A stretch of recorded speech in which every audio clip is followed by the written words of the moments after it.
Good afternoon, everyone. So today we are going to discuss about self and peer assessment of literary text creative adaptation. That means we will be talking about the different levels of creative adaptation and also the self and peer assessment, which is connected with uh, with how you assess a specific adaptation from its original literary text. So now let's start by understanding this through the given pictures. So first here, you can see that, okay, this one, as you can see, we have here the original book of Harry Potter and the Order of the Phoenix. So this is the original novel from J.K. Rowling. And from the first image, this book or the original book is being adapted into a movie or a series, Harry Potter and the Order of the Phoenix, using the creative minds and artistic prowess of the directors and the writers. But the original one is this novel from J.K. Rowling. What does it mean? Yeah, it's possible to adopt, but there are some changes, most specifically with the use of technology, with other aspects like the universal one. We call this the commentary with regards to art. So the following changes can also be considered when it comes to adaptations. And that is what we are going to encounter and understand for today. Now, let's focus more with our literary adaptation. So when I say literary adaptation, it's a process of adapting a literary source. For example, we have here the novel, the short story, and the poem, but you wanted these literary texts to be transformed into a different genre of medium. For example, you want this novel to become a film, or you want this short story as a part of a video game, and so on and so forth. So we call it literary adaptation. It actually involves adapting the same literary work in the same genre or medium just for a purpose of working in a smaller cast or a smaller venue or on the road or for a different demographic group, such as adapting a story for children. We have different purposes why we adapt. And sometimes these purposes are the reasons why we sometimes change the content and the purpose of the author, why they have written that specific piece. But those things are uncontrollable at times because people have different purposes. So the original author has its own purpose why you have written that, and the adaptation has a different purpose also. Why that is why we have adaptation because we have a different purpose why we try to transform the original text into a different genre. So let's now continue to the next page. Okay. Okay, so this time we are going to talk about the four types or levels of adaptations by Watts 2020. So the first level is the museum. From its word museum, it's very historical, right? It's like preservation. That's why there's the word preserving. We are trying to preserve every we are trying to preserve every possible detail of the book how exactly how it is. So, how original it was, you have to preserve that. That's why it's called the museum. It's transmitted to the film as a medium.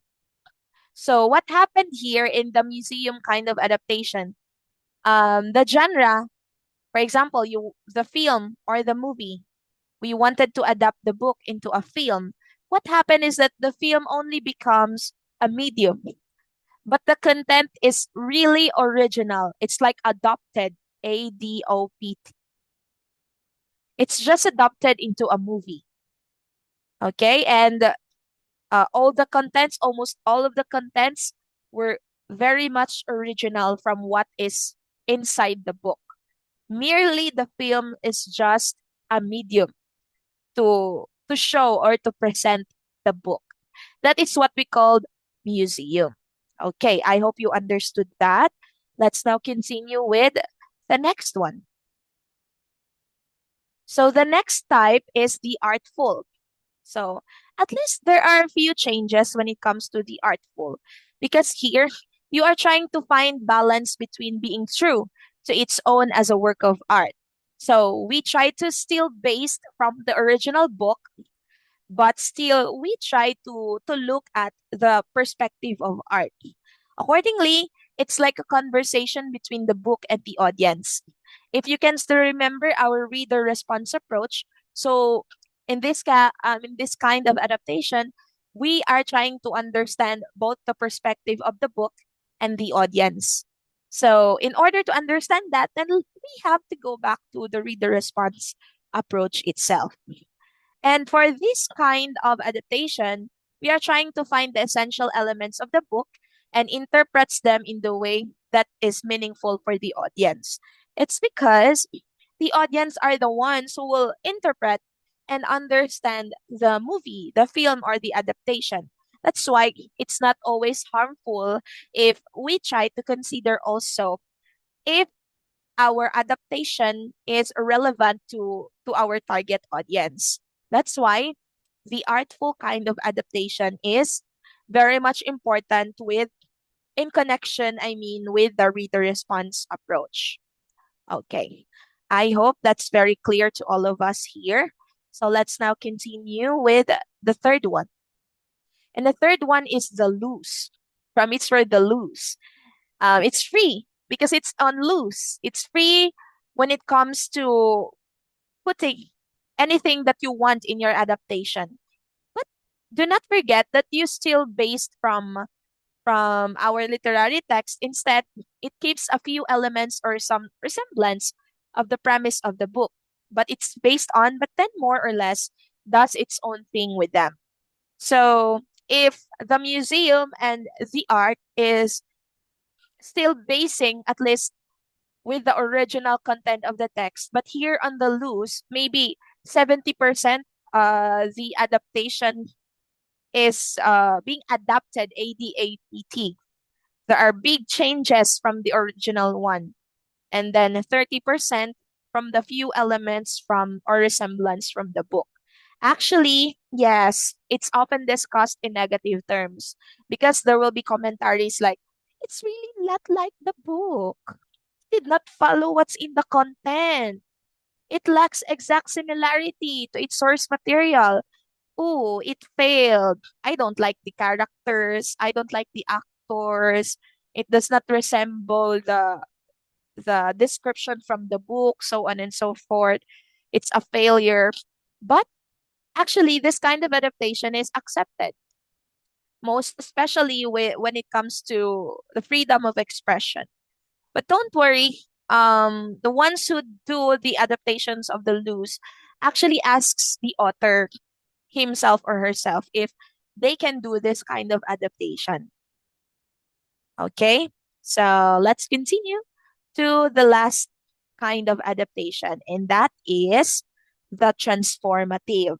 Okay, this one seeks to highlight the timelessness and universality of their sources' works, messages, and themes. So if we try to connect this with the approach that we discuss, so it's very much connected with new historicism and the reader response approach. So we are trying to highlight if the text is becoming universal because we cannot hide the fact that, for example, texts in history reflects that specific time, but it might not be relevant in today's time.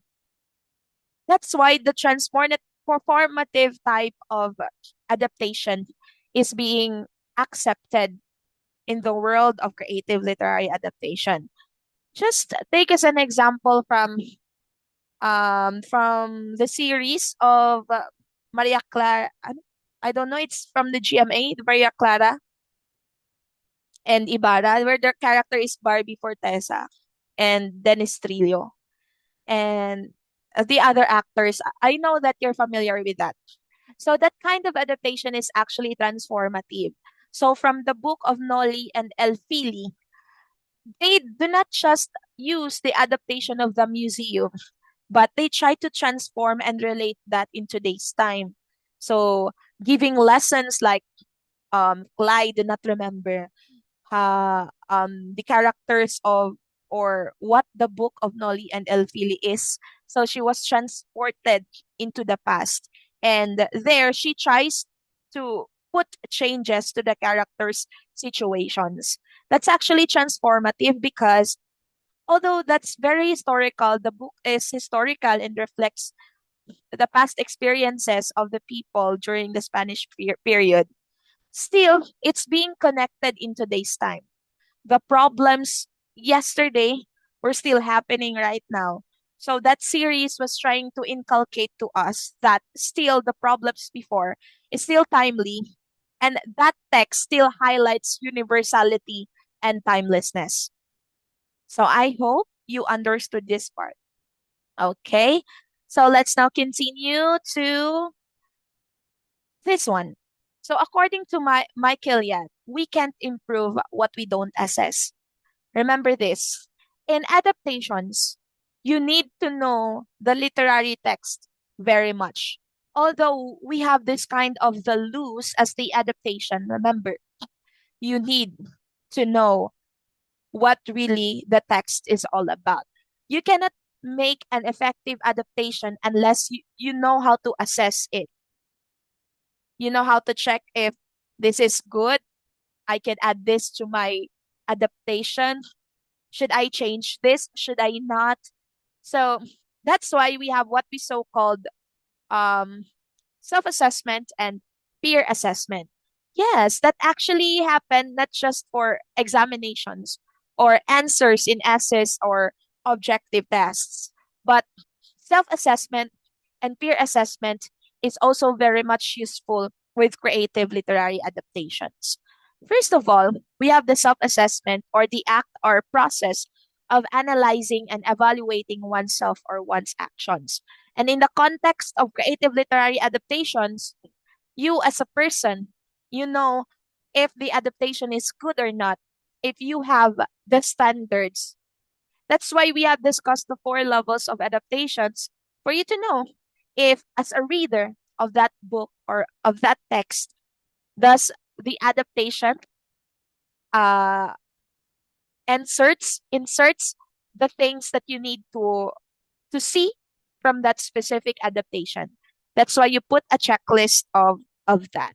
Now, we also have here the peer assessment review. So just like peer, it's also peer review. It provides a structured learning process. Okay? And what do we call this? And the students to critique and provide feedback to each other on their work. So for example, you now have creative literary adaptations of what we call this one, our text, hmm, The Rich People Problems by Kevin Kwan. So I know you have different kinds of adaptations just from the four levels. So if you try to your classmates to evaluate that, then they will provide different comments based also from their own perspectives because they have also done their self-assessment from that creative literary adaptation.